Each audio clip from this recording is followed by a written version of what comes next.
سوال 55 تجربی 1403 داخل کشور نوبت تیرماه میگه نمودار مکان زمان نوسانگری مطابق شکل تندی متوسط در مدت یک دوره 24 سانتی متر بر ثانیه است. بزرگی جابجایی در بازه 0 تا 3/4 چقدره؟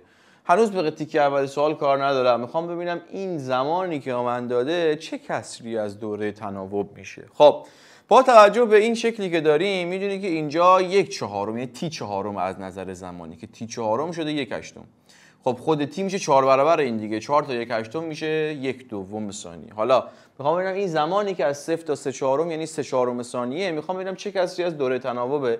3/4 به 1/2 که اگر سادهش کنیم میشه 6/4 یا 3/2. باز اینو اگر بهتر بخوام بگم یعنی 3 تا تی2 که قبلا بارها گفتیم اگر اینجا مثبت A و اینجا منفی A باشه این یه دونه تی2، این 2 تا تی2، این میشه 3 تا تی2.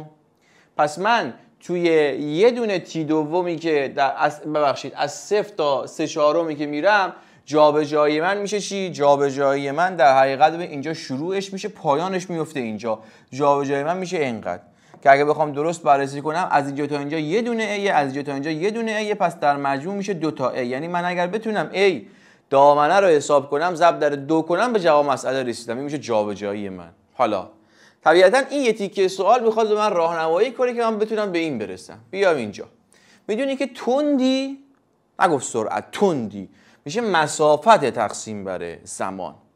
با توجه به که تندی 24 شده و گفته در مدت یک دوره، یعنی این تی که اینجا نشه همون دوره تناوب یعنی تی بزرگ است که این میشه 1/2. خب حالا دیگه در مدت یک دوره بچه من رو همین شکل باز توضیح بدم. در مدت یک دوره من چه مسافتی رو طی میکنم؟ درسته یک دوره یعنی برم برگردم و جابجایی 0، اما مسافت که طول مسیر پیموده شده است. ببین مسافت یعنی الان کن یه دونه A اینجا میرم، یه دونه A اینجا میرم، یه دونه A اینجا میام، یه دونه A اینجا میام، 4 تا A میشه مسافت من. از اینجا A رو بخوام به دست بیارم 4 تقسیم بر 1/2 میشه 8. 8 ضرب در شم بشه 24. 8 ضرب در 3.